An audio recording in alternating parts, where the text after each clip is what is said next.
Okay guys, excuse me, I'm going to show you all about center lathing. Now center lathing, some of you have used already, but it's a really good process to use if you're wanting to make cylindrical objects. Now the difference between a center lathe and a regular lathe is that center lathing is for much more precision-based items. So if you're really working to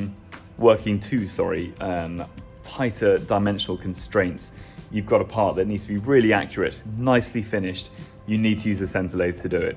If you're doing something much rougher by hand, out of wood or nylon, for example, or even even softer materials like blue foam, then you can use the hand, this is basically just called a lathe, which is a completely manual machine here. There's certain levels of automation on the center lathe.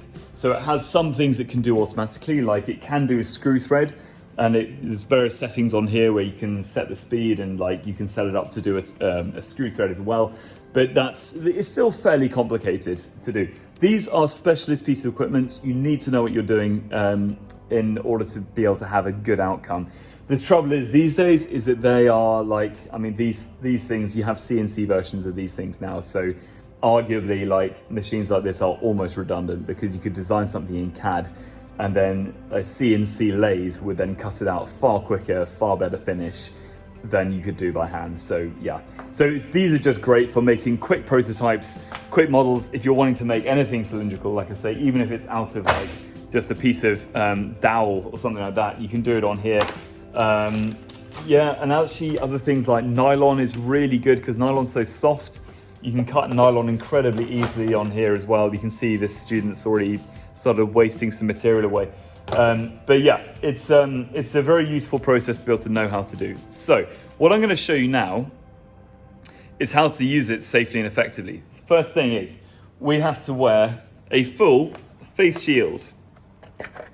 Very nice. Yes, there we go. So I'm going to put my face shield on and we have to have that down.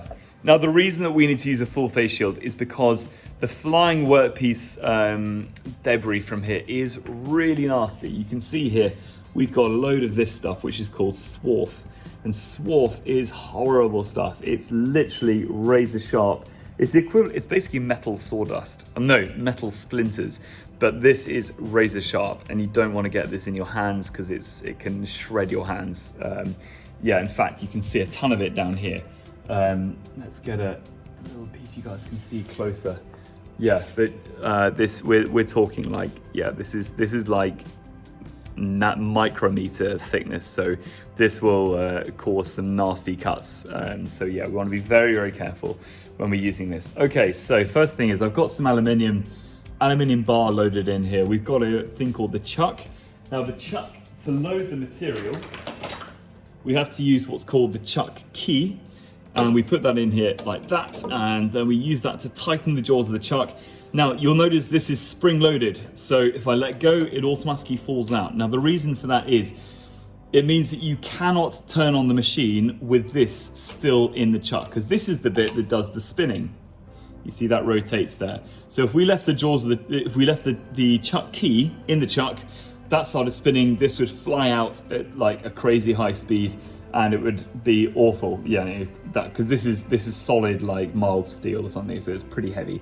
So that would cause a lot of damage. Another thing as well is we've got here, we've got the cutter in here. Now the cutter heads are made of tungsten carbide or high-speed steel, depending on what type you buy, but they need to basically be harder than the material that you're cutting. So if you're cutting stainless steel or you're cutting high-speed steel, you'd need to use tungsten carbide because then it's hard enough to be able to actually then cut the material. Otherwise it would go blunt immediately. So we're cutting aluminium here, which is nice and soft as metals go.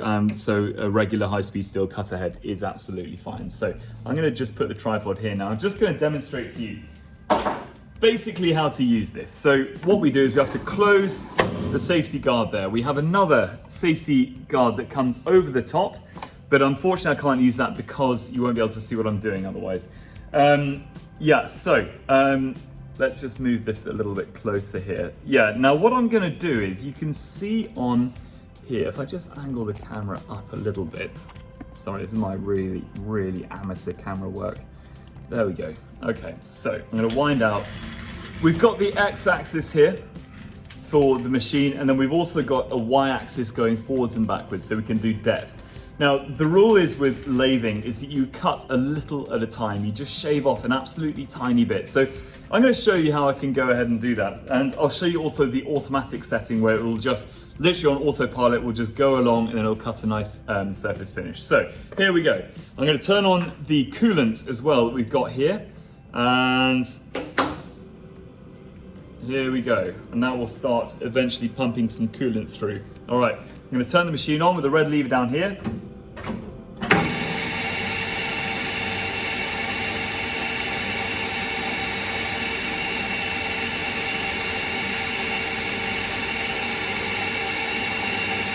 Okay, here we go.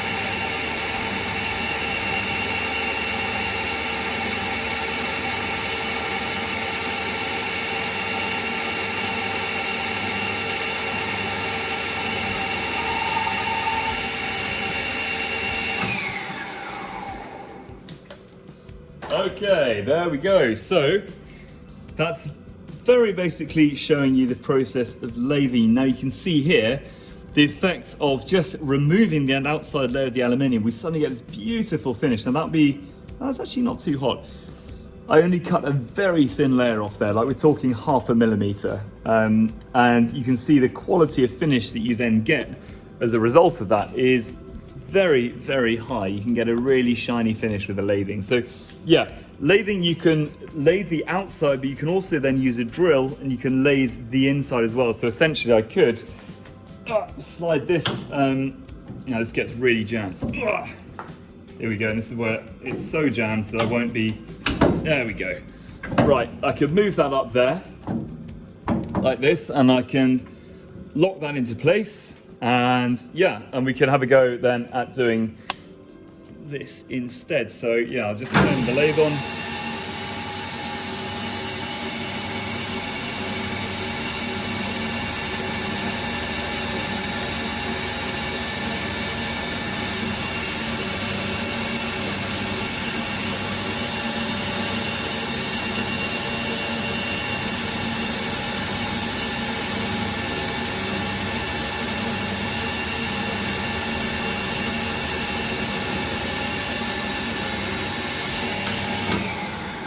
Okay, I'm going to stop that there because it's a massive drill bit, but you can see there it's taken out just a little notch in the end there, but essentially that's how you could put in a hole into it as well. Okay, so that's center lathe.